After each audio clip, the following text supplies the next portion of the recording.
Latarullo called with a long whispered recital of new enormities on the part of the operators of the black market.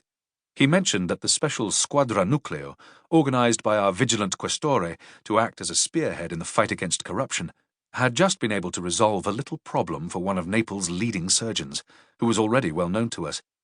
It seemed that the doctor had managed to acquire a Fiat 1500, which turned out to have been stolen. In the ordinary way, the regular Pubblica Sicurezza would have dealt with this predicament at a cost to the doctor of about 50,000 lire. As it is, he had the new Squadra to deal with, and has had to pay heavily for their incorruptibility. In fact, 200,000 lire. Latarullo looked even weaker with hunger today than usual, and swayed from the waist, eyes closed, even when sitting down. After our chat, I decided to take him for a meal to one of the side street restaurants that have opened in the past few days. We walked out together and faced this city which is literally tumbling about our ears. Everywhere there were piles of masonry brought down by the air raids to be negotiated. Every few yards Latarullo had to stop to gather breath and strength. When we tried to take a shortcut through a familiar vico, we found it freshly blocked by the collapse of tenements and filled with rubble to a depth of 20 feet. There was a terrible stench of shattered drains, and possibly something worse, and the Middle Ages had returned to display all their deformities, their diseases, and their desperate trickeries. Hunchbacks are considered lucky, so they were everywhere, scuttling underfoot, and a buyer of the lottery tickets they offered for sale touched or stroked their humps as he made his purchase. A great collection of idiots and cretins included children propped against walls, nodding their big heads. A legless little bundle had been balanced behind a saucer into which a few lira notes and a sweet had been thrown. In a matter of 200 yards, I was approached 3 times by child pimps, and Latarullo, appropriately enough, was offered a cut-price coffin. The only food shops open were bakers, but they sold no bread, only sugary sweets, torrone and marzipan, all made with sugar stolen from the Allies, and fetching 30 lire for a tiny cube. We were stopped at a bottleneck caused by a collapsed building in the Vico Chiatamone, where a sanitary post had been set up, and here every passer-by was sprayed with a white powder against the typhus.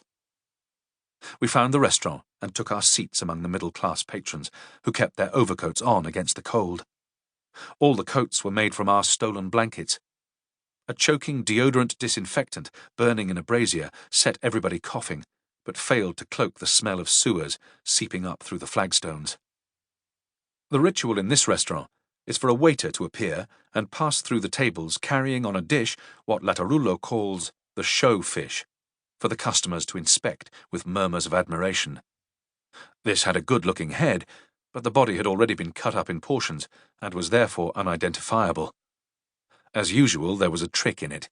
Latarullo insisted on examining the fish and pointed out to me that the body didn't match the head, and from its triangular backbone evidently belonged to the dogfish family, which most people avoided eating if they could.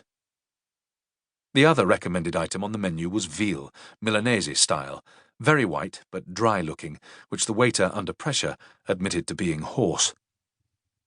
We settled for macaroni. No attempt was made to isolate the customers from the street. Ragged, hawk-eyed boys, the celebrated Scugnizzi of Naples, wandered among the tables ready to dive on any crust that appeared to be overlooked, or to snatch up leftovers before they could be thrown to the cats. Once again, I couldn't help noticing the intelligence, almost the intellectuality, of their expressions. No attempt was made to chase them away. They were simply treated as non-existent. The customers had withdrawn from the world while they communed with their food. An extraordinary cripple was dragged in, balancing face downwards on a trolley only a few inches from the ground, arms and legs thrust out in spider fashion.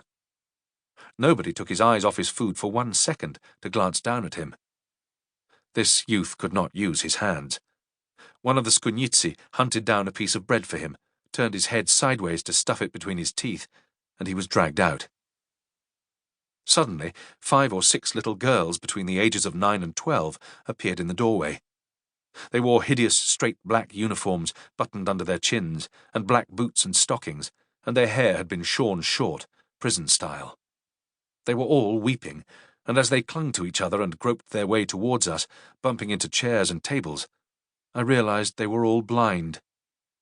Tragedy, and despair.